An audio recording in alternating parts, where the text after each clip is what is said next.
Welcome back to my channel, guys. It's time for another manga volume review.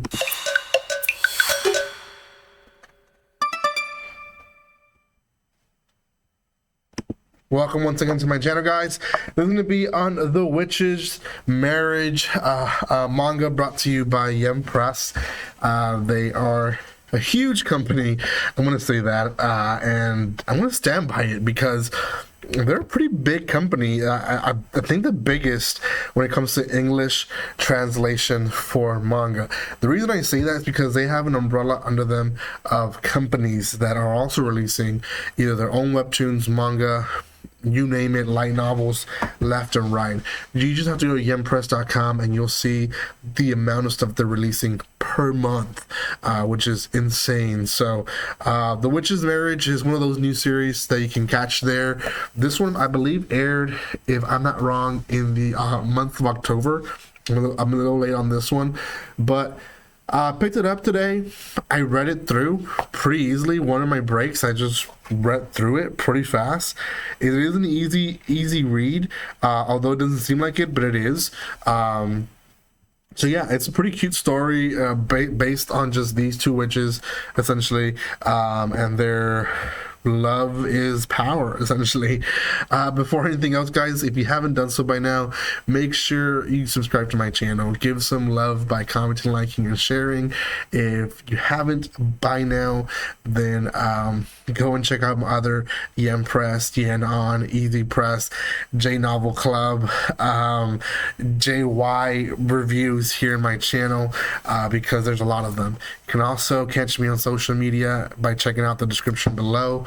And if you're looking for new stuff or continuation stuff, this is the channel, so please do subscribe, give some love to the channel. Okay, let's start.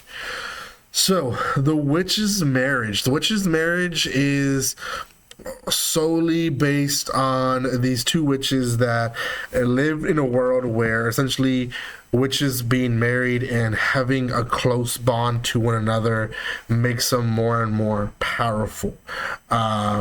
We meet these two girls, Melissa and Tanya. So Melissa is the little one, and sorry, backwards. Melissa's the big girl, Tanya is the little one. Now Melissa essentially has had multiple lovers or persons close to her, and the way that she sees it, she uses them to get more powerful, and she goes to the next one. How we see it as a reader and eventually understand what's going on, she has trust issues. That's basically what it is. She's seeking for this mistress, and she's trying her best to get stronger and stronger to find her. And we start basically at the beginning of the relationship between Melissa and Tanya, and they do a lot of stuff. One of it is just like combing their own hair. I think in the beginning they do that. They have times where they just kind of read together or just hang out. At one time, she cleans her ear, and it's a very intimate moment. They go into stores together, so on and so forth. What ends up happening is that Melissa starts falling for Tanya a lot faster. It's like in the first chapter, I believe. That we thought it would do, and it's very much evident, why, and that's because Tanya, she's very much one forgiven, but also she understands Melissa in a way that she herself doesn't understand herself, which is weird, but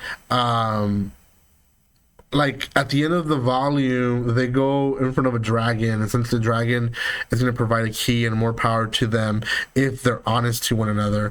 And Melissa has been hiding this stuff right behind her, one, that she's had 3 lovers before her, and Tanya's like, oh yeah, I knew about them.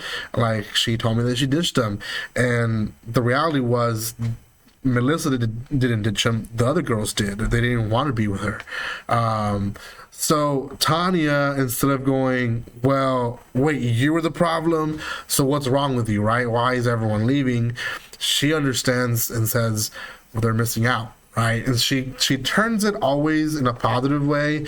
And the dragon pushes and pushes, and essentially at the end of the volume, Melissa has a breakthrough and confesses that yes, she loves Tanya and wants to be by her side and doesn't want to retry this witch experiment again with anyone else.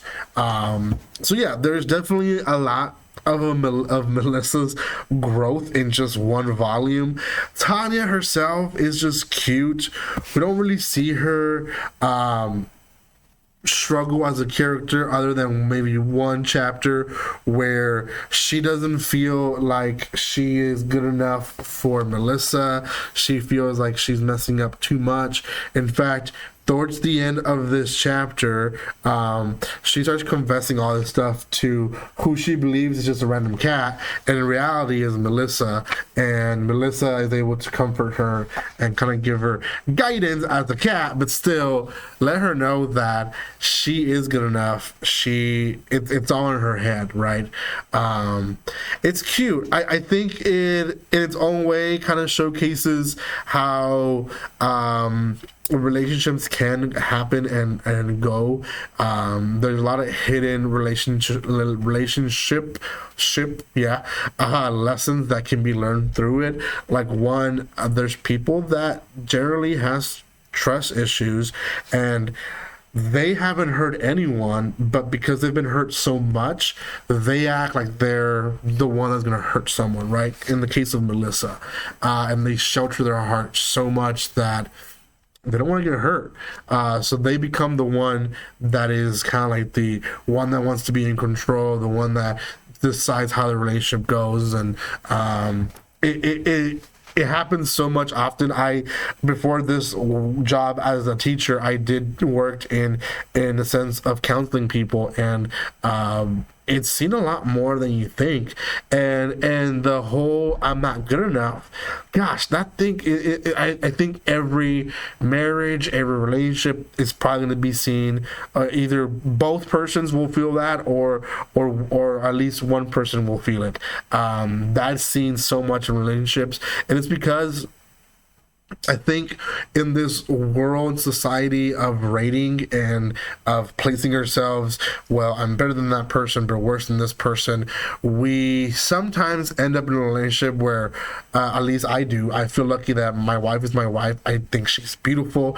I think she is, one of the best persons in my life. So I sometimes don't feel like she's with this, fat four-eyed dude, and again, I'm shooting blanks in the air because I'm not too insecure in my weight and not too secure in my glasses. I love my glasses actually, but I kind of feel that way sometimes. I feel like, how can she be in love with me? Like, she can definitely be in love with other persons, and she is complete opposite. Like, obviously looks do matter to her, but she thinks that I'm so smart and that I'm very emotional, completed person in other ways, and she sees me in a whole different way, and she also feels insecure. So I think insecurity is a healthy thing, but it's not so healthy if it's not out in the blue, because then your partner cannot help you and support you. So great series. I like it. It's cute. Maybe not a beginner series, intermediate for sure, but still pretty cute. Go check it out. Yempress has it, yempress.com. They have a lot of stuff just like this or more, so go check it out. Thank you guys so much for that video. That's the bell, and like always, don't be strangers. See you guys.